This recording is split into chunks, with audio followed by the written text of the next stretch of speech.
because I need the D in Fingal Bay, and I'm going to get it any way I can. Dirty Beach. Bang, bang, bang, bang, bang, bang on. Hello. Hello, Zan. Welcome back. Yeah, thank you. Had a nice little break in South Korea. Can I just make an apology because we were so caught up in Britney World a couple of weeks ago that we finished that episode, the last episode of Bang On, and we're like, cool, see you next week. And then We forgot to say I was going away, didn't we? So yeah, I did record a little note to the Bang fam, but yeah, we didn't realise, we forgot that you were just suddenly going to South Korea. How the hell was it? It was amazing. Took a quick break, went to Seoul. I've always wanted to go to Seoul. Have never been before and loved it. Did loads and loads of walking, checked out all the sites, all the temples, all the beautiful things like that, and did a bit of shopping. Got myself a bit of Gangnam Style. No, I didn't because I can't afford it. Gangnam is like, it's like all super, super, super high-end shopping. And, you basically don't even go into those shops because they'd take one look at you and go, yeah, right. You don't belong here. Exactly. Get out. Get out. And you like Julia Roberts? I got money to spend here. Yeah, well, if I had, I would, but I didn't. So, no, it was fabulous. And I fell in love with Korean street food and snack food, which you'll enjoy immensely. There's a particular food that I feel like needs to be huger here than it is. And I found a street food that I think should be bigger here. It's called, I don't think I'm going to say it right because I only ever read it and never said it out loud. Tteokbokki. Okay. I should do pronunciation, actually. Yeah, no, that's good. Pronounce. Hang on. Here we go. Tteokbokki. I thought you were saying you should be one of those people who does pronunciation. I think it's tteokbokki. Okay. Tteokbokki, okay. And what it is basically, rice cakes, but not like how we know them. It's just rice cakes that are made in the shape of pasta and they're sort of chewy and springy and mixed with like that sort of spicy red sauce. That's apparently huge hangover food. Chuck a slice of cheese over the top of it. I was in heaven. I was purchasing this every time I possibly could. The food is amazing.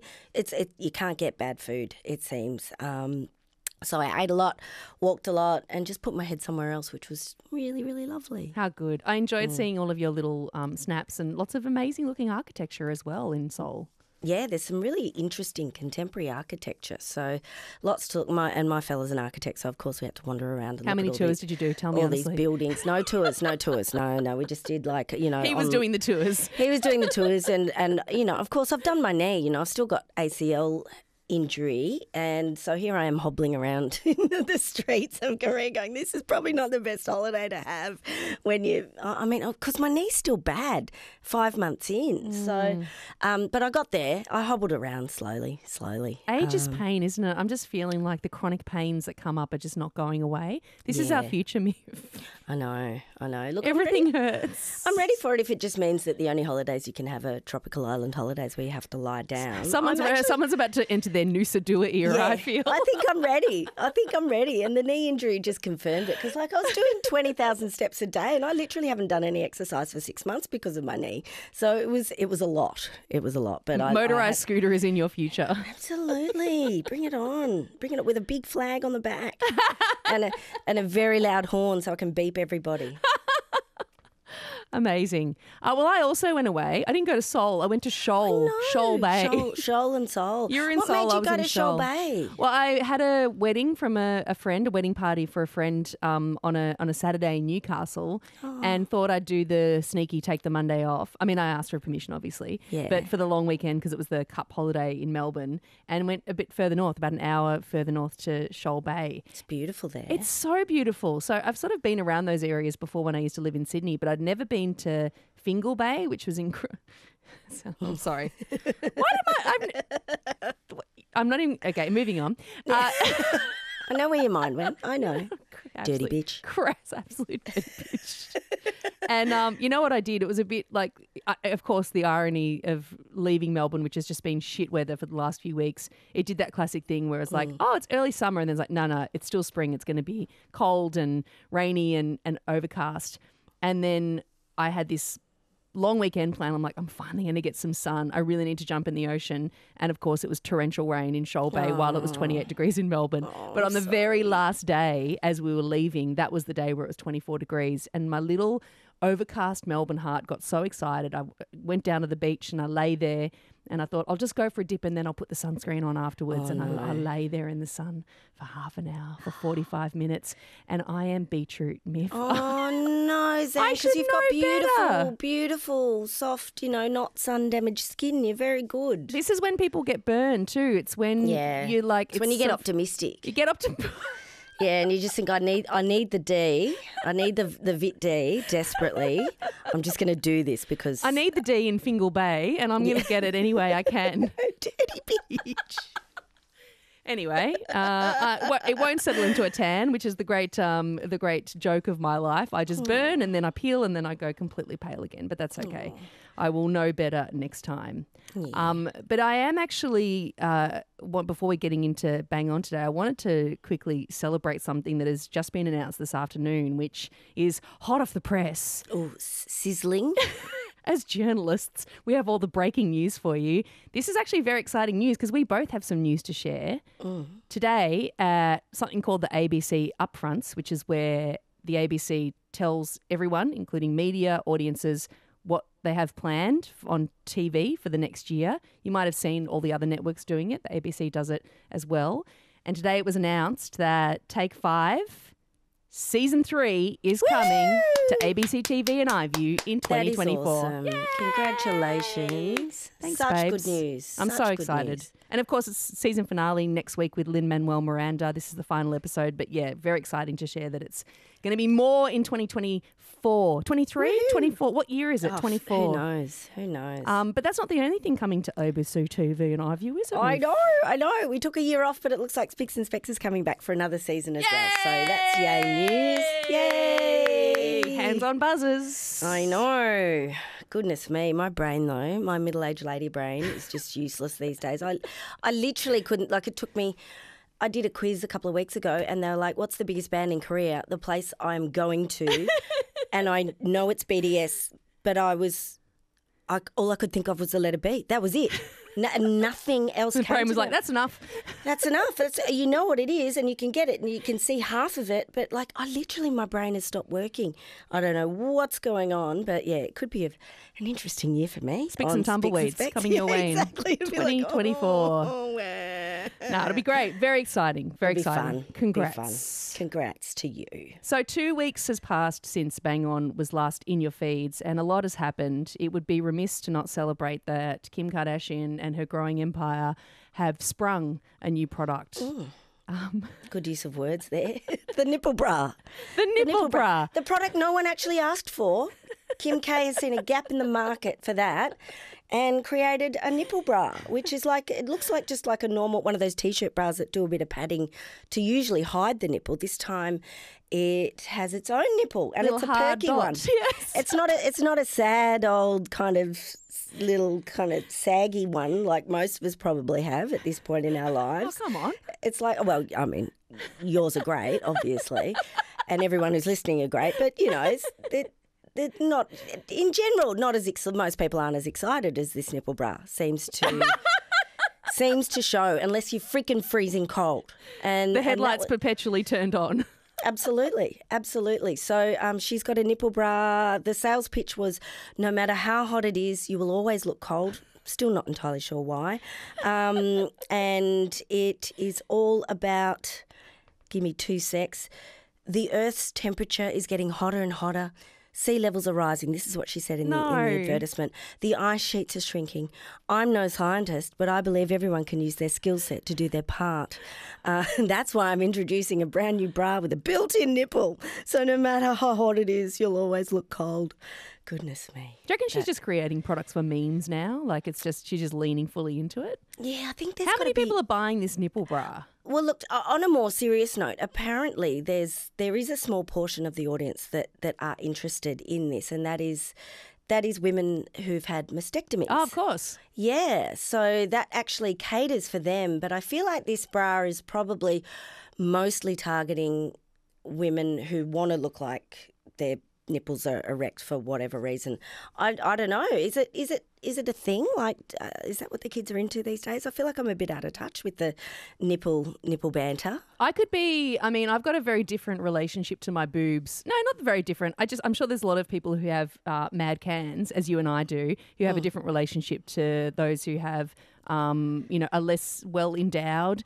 Everyone has a different feeling about their chest. I constantly wanted to hide because I've developed early and my boobs have just been massive. I constantly wanted to hide them. I curve my shoulders. I reduce my chest size if I can. I used to wear minimising bras, and absolutely whenever it was a bit chilly, I'd rub my little hands over my nipples and go, get away, get away. The last thing that I want is to draw attention to my chest. But it's funny, like, of course, Zoe Williams, who I think we've spoken about before in The Guardian, has coined it perfectly in The Guardian.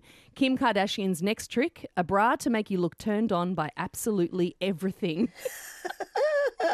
And she's kind of wondering as well why you'd need to do this. Would this make your day better or worse? It's hard to say, she says, but definitely different. And the whole piece, I'll put it in the show notes, is very, very funny. But she kind of comes to this conclusion that between the butt, which is, iconic as well, Kim Kardashian's bum, which has definitely had some augmentation, between the butt, the shapewear empire, and the new Nipple bra, I've figured out Kim Kardashian's real purpose: to create clothes that make you look more naked than you would naked.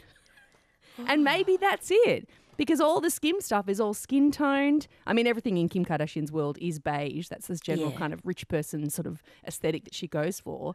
But a lot of it is like, imagine me naked, more naked than I would be actually naked. And the nipple bra seems to just go that one step further as well. But I just don't get it. Am I out of touch? No, naked but held in and perfect. So it's almost like the airbrushing of the body. So in a way, she's recreating the body on the body, but a more perfect version of it. That's what it is. Yeah, and so you can actually be airbrushed from head to toe. Yeah. Constantly fixing yourself, constantly fixed. Constantly fixed and constantly perfect. Nipples constantly erect for whatever reason. I don't know. Maybe you've run out of hands and you need to press the stop go button on the traffic lights. I don't know. I just don't see the point. We spent years buying those T-shirt bras to hide the nipples, and now all of a sudden, what's the point? Throw them out. Throw them out. Get in the bin. In happier news.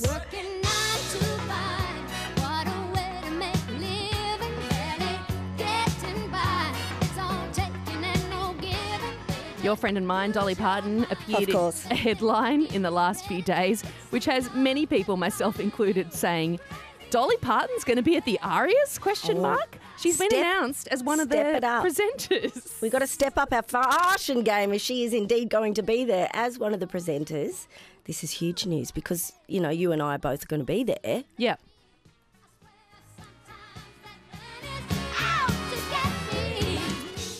I don't think she's going to be there.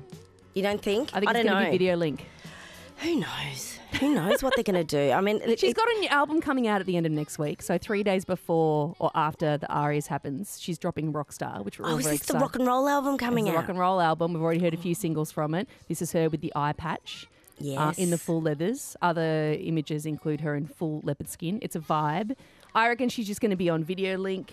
I don't know what award she's going to be giving out. She'll probably be saying g'day to Keith Urban at some stage. She loves Keith. You'd hope so. You'd hope so. Our Rekindling Keith. Their friendship. Keith. But if she's bloody there, I will die because, yes, quite correct. You and I are going to be at the ARIAs. I don't know what I'm wearing yet. You found out you were going in the last 48 hours. I did. And you know what I did? I went, look, and it wasn't even absolutely confirmed. I thought, I need something. I've got nothing. And on the way home from Seoul, stopped off at Hong Kong airport and just went, I'm doing some airport shopping right now.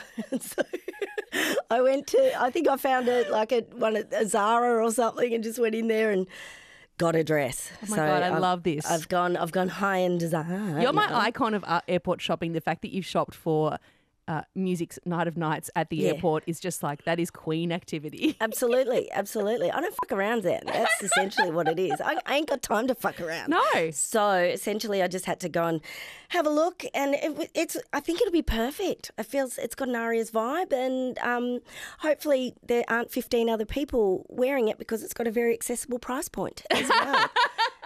So, there's always that risk, but who cares? Who cares? I'm excited. We're actually going to be doing Bang On the morning after. I have asked for it to be the record to be delayed a couple of hours. I won't lie, but we are going to be doing Bang On in the hours after the ARIA Awards. So we will give you all the goss, everything that you see on TV, and of course the juicy goss of what doesn't happen behind the cameras next week on Bang On. I'm so excited that you're going to be there. If we got to meet Dolly, oh my God, it's going to be fun. It's going to be very, very fun. Die. I would die too. I don't know if I want to meet her, to be honest. It's like, when they say don't meet your heroes, like I actually feel like she's so special. I wouldn't have anything interesting to say to her, and therefore I would just bore the shit out of her and just look like an idiot, and I'd rather not. I reckon you'd go into a fugue state.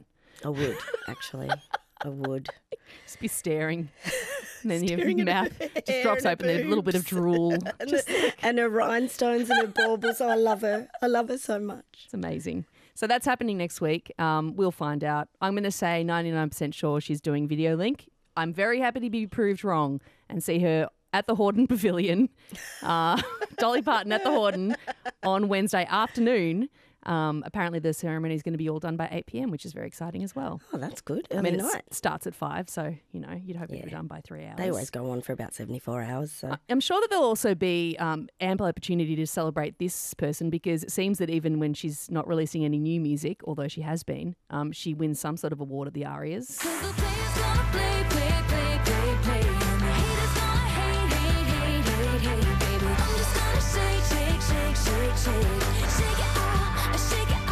I was at the ARIAs where Taylor Swift turned up as Richard Wilkins' date.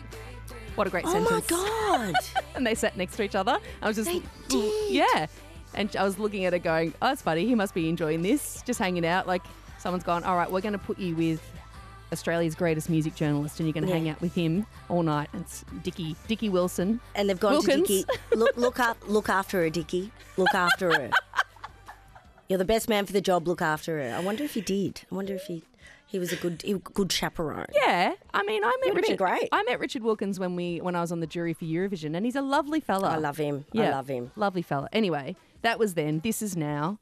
Taylor Swift. This is actually the Taylor's version of "Shake It Off," which is the latest album, 1989, which this finds a home on, to be re-recorded in Taylor's experience of re-recording all of her records to take control of her legacy and, of course, of the masters that she wasn't able to buy back.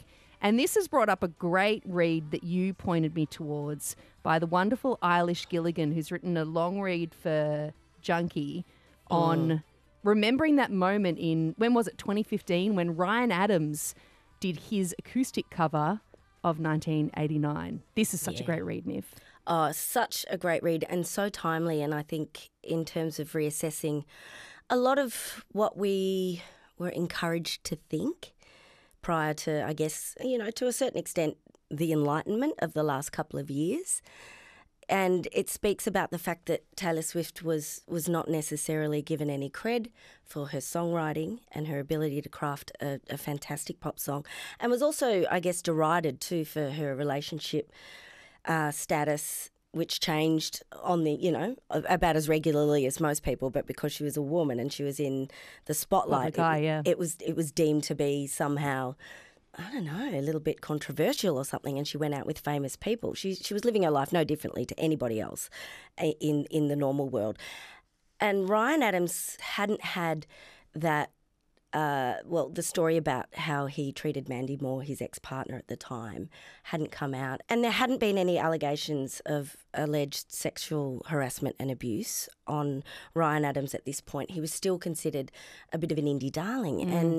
And so he deemed it important, because he was breaking up with Mandy Moore at the time, to re-record Taylor Swift's record and do it in his own way and give his take on it. And the interesting thing about looking back at that time now is how everyone thought, oh, what a wonderful idea, how great. Finally, isn't this funny, isn't this ironic? He's legitimising the sweet pop of Taylor Swift and in a way giving it credibility. And now looking back, and this article really points to it, which was the fact that album, 1989, should have been entirely triumphant for her at the time, which is what Eilish has said, because she is a skilled and accomplished songwriter, an innovative performer, a savvy businesswoman, but by trying too hard to be genuine, she was told she was fake. And Ryan Adams apparently gave her a little bit of credibility at the time and affirmed that she was a great songwriter, but it had to come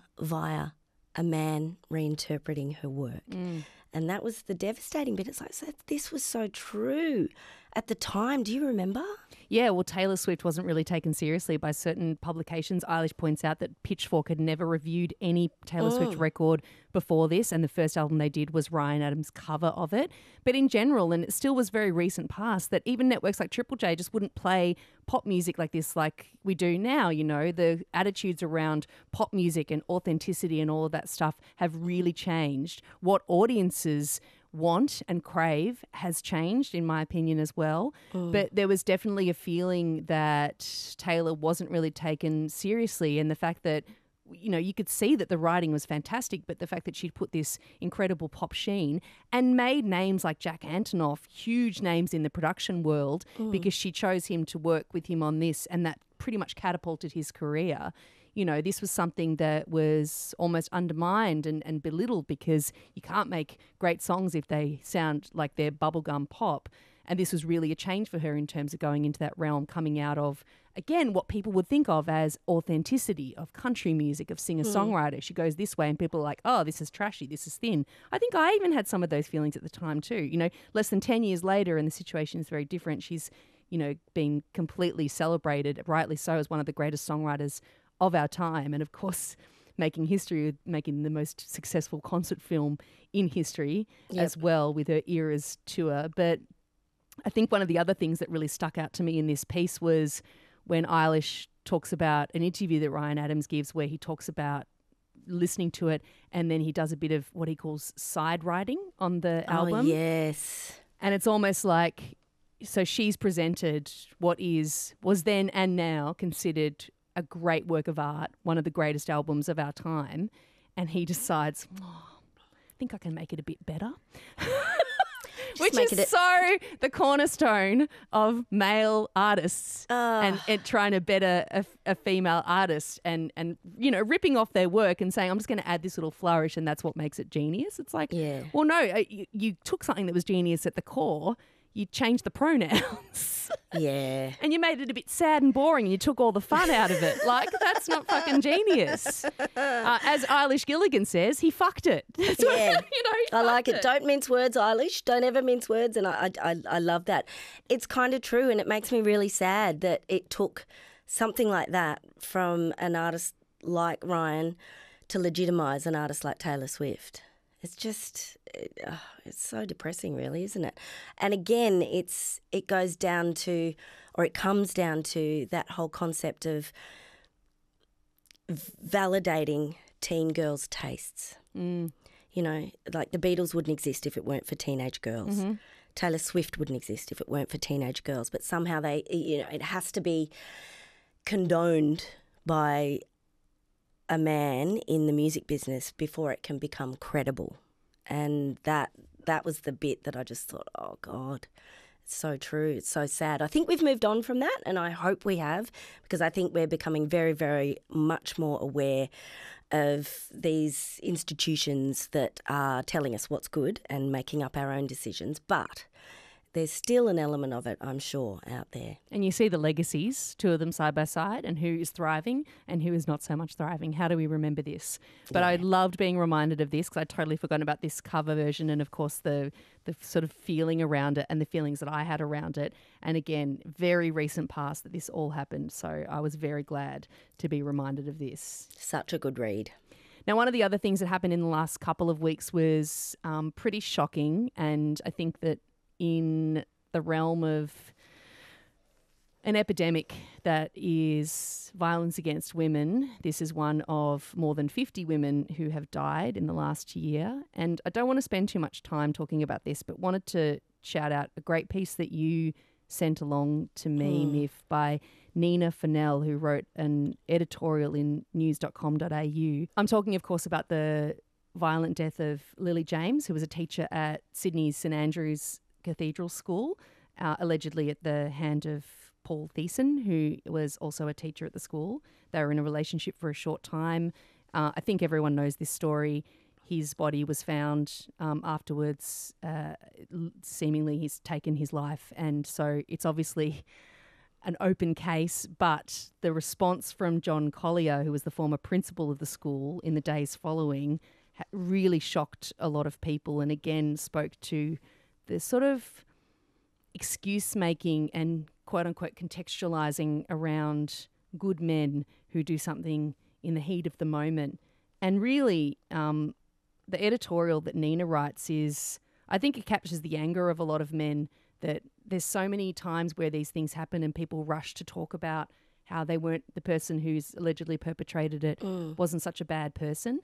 Yeah, it's the good bloke narrative, isn't it? The good bloke narrative. But yeah, he was such a good bloke, you know, and it's like, well, I'm not sure a good bloke does those sort of things. And we need to rethink how we frame, especially in reporting in the media, of, well, who and what these men are. I think that the thing that Nina brings up really successfully is that she talks about a culture that exists at St Andrew's Cathedral School. And again, I'll just point you towards the article to read it because it's quite detailed. But that culture is something that we know all contributes. When you see those ads about domestic violence and family violence on television that start with kids being young and the behaviour they see and things that are said that then elevate to physical actions that then elevate to horrible things like deaths, they're all intertwined. So making this sort of statement of they were a good person and this just happened in a second just doesn't fly. And we know that logically, but it continues to be a reaction in 2023. And I think that one of the great issues with this is that, as Nina says, if we don't address the issue or at least ask the question, then everything will return to business as usual. And I think that a lot of people are getting, have been frustrated for many years, decades, about the lack of response because it's too complex, it's too hard, whatever reasons, of this epidemic of violence against women, violence against families, when it is far and beyond one of the biggest killers in Australia, and there's just not enough that's being actioned around it. So Nina just really nailed it in this piece. It was hard to read, but I think important to read when you think about the sort of media that we consume, the things that are shared, the things that people in power feel okay to write to an entire school body in the wake of such an awful, awful event. Yeah. And they think that that's fine. It all should be called into question, shouldn't it? Absolutely. And I'm not entirely sure why an ex-principal would be writing to the community.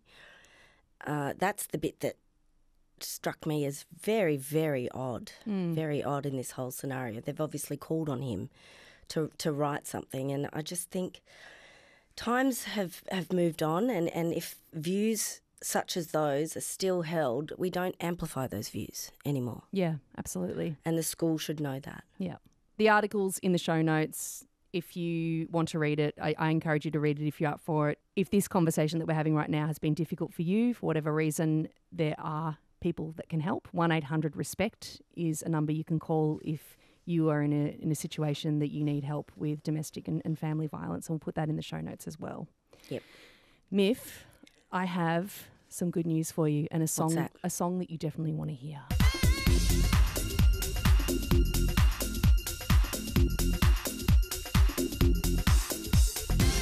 That's going to be the soundtrack of us walking down the ARIA's red carpet next week. It'll be in my brain. It'll be yeah. Sachet, Chante. No, the reason I'm playing this is because we do have a fashion update. We do. It's Halloween, we should call it. Halloween. Halloween. Hey, before we get into fashion, though, you decided to head along and judge a Halloween dog competition at the 86 Festival a couple of weeks ago. I haven't seen you. What the hell happened? You people were dressed up. I'm sorry. dogs were dressed up? Dogs were dressed up, most importantly. Some owners did dress up as well, but mostly dogs. And it was, like, I've got to say, a gig of my life. Yeah. It was one of the best This was things I've made ever for done. you. Surrounded by dogs in costumes. Everyone was into it. The audience had all turned up super early on a gale force wind day in Melbourne in a car park in Thornbury, just out of the city, and it was just heaven. I had a ball. Some of the costumes were amazing. We had there was a Dolly Parton dog that was like a, kind of serial killer Dolly Parton dog. There was the winning dog. The public vote went to the dog dressed as the actual 86 tram, but a Halloween version of the 86 tram. Love it. It was just superb, and I just touched so many dogs. Just getting to pat dogs for a job is one of the best things you can ever do. So any other dog jobs people would like me to be involved in, I'm putting my hand up. I will offer my services for free. Get her onto the judging panel for the dog show. Let's go to Westminster, baby. Absolutely. All the way to Westminster. The only way I'm ever going to get there. I am ready, but it was heaven. I had a ball. I love that. Well, dogs weren't the only people dressing up. Dogs are the best people.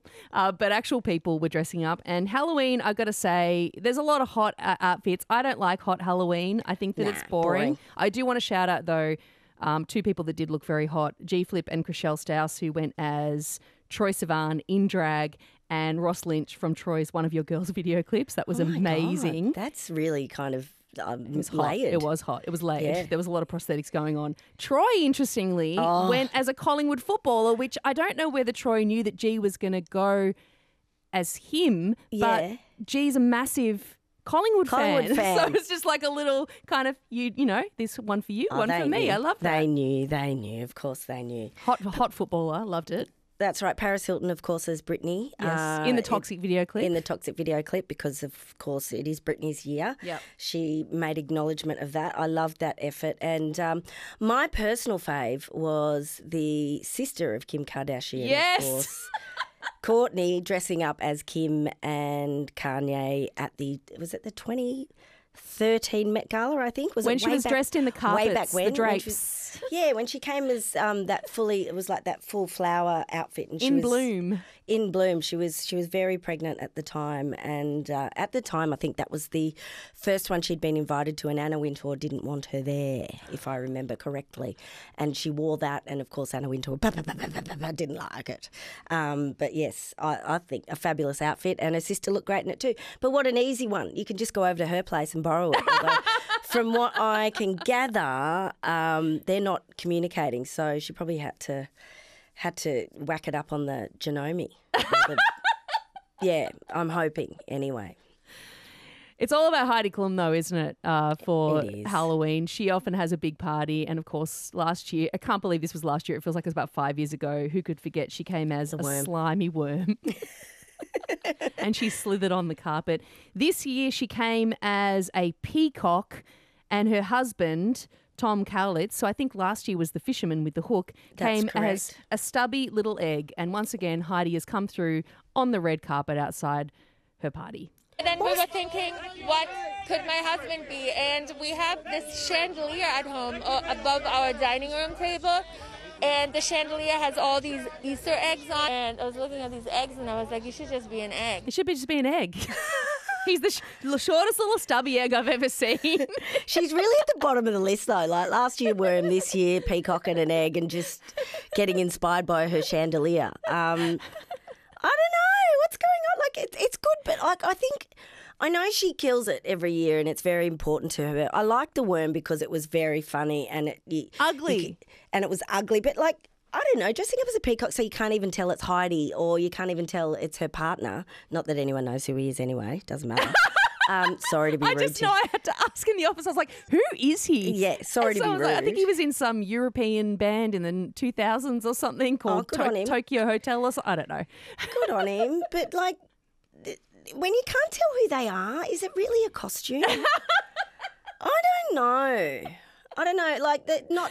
Because you could see Heidi's eyes in the worm, and she looked kind of as perplexed as everybody else by her costume. Whereas this, she just looks like, a beautiful, beautiful peacock, and it could be anyone. You can't really see her in it. So I don't know. I'm not rating this one. I think she's fallen off the perch in terms of Boom tish. her Halloween queendom. I think it's over. I got to say, I didn't know much about the context around the presentation of this, but Liza, our bang babe, just updated me because she's deep on the TikTok. Yeah. And apparently when they came out, this is a red carpet, and the whole emergence was, there was a bunch of, I think, Cirque du Soleil performers or acrobats or whatever, and they came out and they made the big fanned peacock tail. But there was one person on the edge whose little fanned little flappy thing wasn't quite erect. And Liza was like, you could see the terror in their eyes. It's like just trying to like flap it up again because it's fucking the whole shape of the big peacock. It's like, You're fired. That's a true Halloween fear. Don't fuck up Heidi Klum's outfit. Sorry, No. Klum, I should say Klum. Yeah, don't fuck it up. And they did. Did they get it right? Did they get it erect? I'm not aware. Did they get it erect, Liza? Yeah, she's like, yeah, kind of. There's a reason you haven't seen the full fan. There's a reason that's been wiped from the internet. I do like, though, that she has come as a bird, given I feel 2023 is very much the year of the bird and the bear. So on trend, on topic, capturing the zeitgeist, but still not quite up to scratch. Is it the year of the chameleon, though? Because hot on her heels is Janelle Monáe, who also has game in wearing amazing outfits. She's previously come dressed as the Grinch, among other things.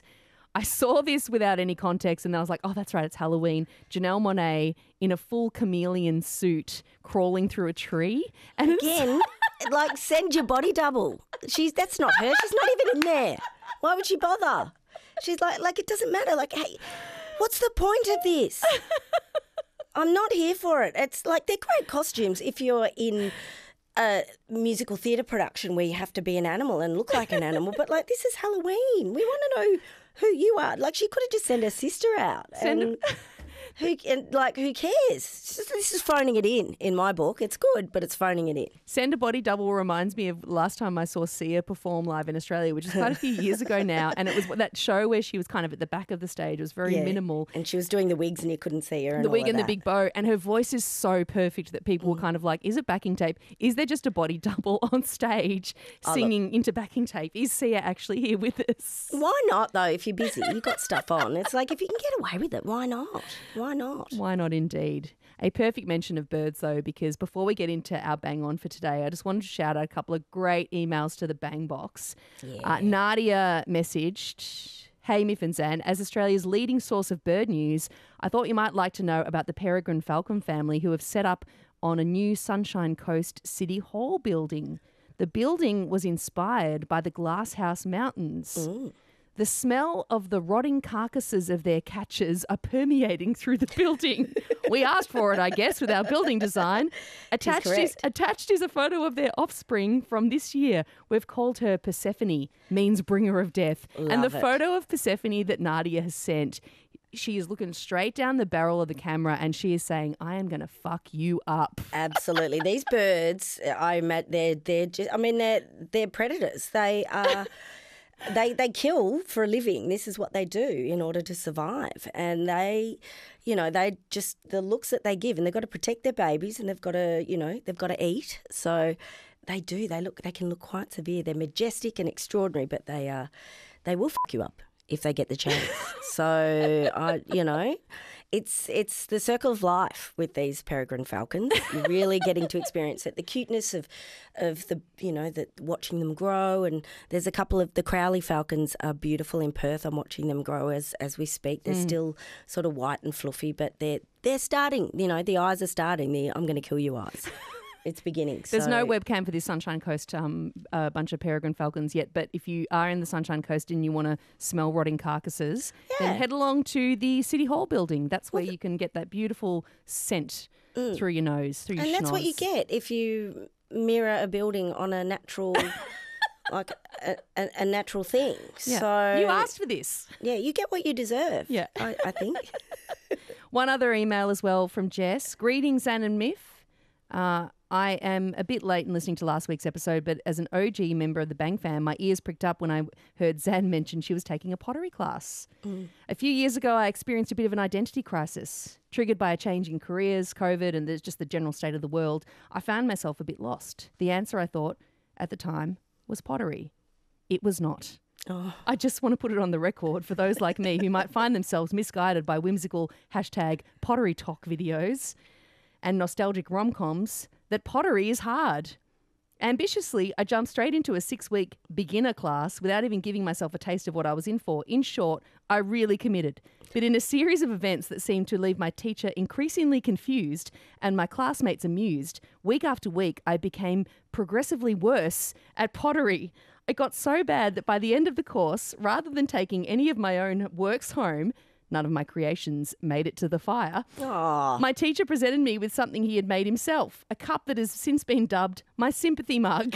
Oh, that's brutal. I drink my coffee from said mug every morning and it reminds me, A, of the kindness of others, B, of the value of art, and C, that I'm not an artist. Zan, I wish you well in your pottery endeavours, but if by chance you come to the end of it without the masterpiece you expected, just know you are not alone. I tell you what, my pottery teacher has also made me some sympathy bowls as well. Really? Oh, you're joking. Do they put the hand in when it's not requested? Like you're in the middle of it and they go, no, just do it like this? Yep. Oh, shit. They're like, compress the top, Zan. Yeah. Just Here, do I'll it like do, this. let me just Here, fix I'll it. do it. Yeah. I'll do it. Oh, no. Bronwyn also got in touch and recommended the Great Pottery Throwdown as well. I'm all over that, Bronwyn. It is pretty much the Great British Bake Off, but pottery, the exact Great. same format. Right. And it is joy personified. We're about to get into our bang-ons today, but also just a quick heads up, Myf, you and I this weekend are bringing Bang On Live to Nagambie Lakes. It's happening in just north of Melbourne, hour and a half north of Melbourne on the way to Shep. It's an incredible weekend, like ridiculously huge comedy lineup. People like Anne Edmonds, Celia Pacquola, Luke McGregor, Susie Youssef, Geraldine Hickey, Rhys Nicholson, Lizzie Hugh, Merrick Watts, all of them are going to be there. And then us. I just love we've been booked on a comedy festival. I mean, the expectations are huge. But we're going to be doing Bang On Live on Sunday, and you can get tickets still, weekend tickets, day tickets, whatever you like. We would love to see you there Sunday, Arvo. We will be having special guests who are part of the lineup. We've got some shit games planned as well. Of course. And we've got a year in review. Yeah, We're going to get the dust off the old PowerPoint. That's right. The PowerPoint's going to get a workout, and yeah, there'll be some great views expressed about the year. Very, very firm views, I think. Look out for our hot takes. That's right. After a couple of wines. I know. I've got to drive, so I'll be very responsible, sadly. I will have a wine, just one, because I'm at a winery. But yeah, looking forward to it immensely. Cannot wait. It's been ages. It's been a year, hasn't it? It's been a year, yeah, since we did the last Yeah. one. And we're going to, be there again this Sunday. So I'll chuck the link in the show notes if you can come along, and hope to see you. Very excited to see Bang Fan once again. What are you banging on about this week? Well, of course, I watched a million movies on the plane, and none of them worth reviewing. But there was one that stood out, and I absolutely loved it because I lolled a lot. Theatre Camp. Have you heard about Theatre Camp? Yes, that was the closing night film at the Melbourne International Film Festival. It is so funny. So cute and so funny. And if you think the mockumentary is over, you need to watch this because it's just so beautifully done, but done with such heart. It's not even really taking the piss out of characters. It's I mean, the adult characters, yes. It's by Molly Gordon and Nick Lieberman, and they are basically, they are running this camp while the owner and the founder of the camp is in hospital, and it's a theatre camp. So all the kids are theatre kids, and they're just beautiful, absolutely beautiful. And I feel like they might be real theatre kids anyway. So there's no piss taking and laughing, aside on the side of the theatre kids. They just absolutely shine in this movie. But it's the adults, the son of the owner who's a tech bro, finance guy, influencer who's just an absolute loser, really. And it's just gorgeous. It's absolutely gorgeous. I thought there was nothing left in that style of mockumentary. I feel like we've sort of done that to death of late. But this one is good. It's beautiful. It's very, very funny. So I highly recommend. Yeah. Pure joy. And also Amy Sedaris in a very small but very good role in this as well. Nice to see her pop up and be her best Amy Sedaris self. Absolutely. So good. What are you banging on about? Well, I'm banging on about someone I just mentioned, Rhys Nicholson, who has just released their wonderful memoir, Dish, Spiels, Scoops, Emotional Outbursts and the Occasional Recipe is the subtitle of it. It is a book of essays about Rhys's life, about Rhys's coming of age. Rhys is a great cook as well, and there are really wonderful recipes. The thing I loved about the recipes too is that it sort of just cuts through all the bullshit and says, this is easy, this just takes time, do it this way, and kind of makes cooking, takes away all the kind of mythology and mystery around cooking in a really fun way. But also I read the whole thing and just was hearing it in Rhys's voice, which is very funny. I love Rhys's comedy. Rhys, for anybody who doesn't know, stand-up comedian. Genius. One of the judges on RuPaul's Drag Race. I will say, be clear, also a very good friend of mine. But you know that relief like I had with your book when you read a friend's memoir and go, oh, thank God, it's good. It's really good. I just loved it so much. It's so funny. And also just really like, I think it's just great to hear from someone who you're like, oh, you see that they're very successful and they're doing all these things, but then you're reminded that they were just like a misfit in Newcastle, falling asleep in their share house after they'd got absolutely obliterated and walked in the front door and just fallen down in the hallway and just decided to sleep there. That still existed too. It takes one thing to get to the other. And I think that's a very grounding thing in our lives to remember that we all come from somewhere, that Rhys came from, you know, a large regional area that, you know, was basically a place that wasn't necessarily super friendly to people who are a little bit different, but came through and has bloomed into this beautiful flower, and it's just really great. So dish, fantastic. And we may be speaking with Rhys about that this weekend. Did you just drop something I need to pick up? Was that a hint? Hot tip. So yeah, it's great. Love it. Love it to bits. All right, well, I guess we'll bang on again in 3 days, eh? What are you going to wear to the ARIAs? What are you going to wear? I don't know, because all of my outfits are very layered, and it's going to be hot in Sydney, and I don't want to drop a name, but at the Logies, which was in July, I'll remind you, it was a hot day, and I went down the red carpet and I was schwitzing. I was covered in sweat at the start of the event. I'm like, I don't want to do that. So I got to figure it out. I need to go to the airport. What? You know what you need when you're that hot? One of those Kimmy K bras. Just pretend you're cold. Maybe that's the key. You can mentally prepare for feeling like you go, I look like I'm cold, so I'm cold. Maybe it's like that whole psychosomatic thing. I'm going to wear Skims. That's what I'm going to wear. I'm going to wear the nipple bra and some Skims shorts. Just go down in that. That'll be fine. That's it. That's hot, isn't it? It's better than being naked. But then, true. A little bum bag for my things, a little fanny pack. Yeah, that'd be great. And there we go. Can't wait to see you there. All right, babes, I'll see you on the red carpet. Okay. Love you. Love you too, bye. Bye. Bang. Bang. Bang. Bang. Bang. Bang on.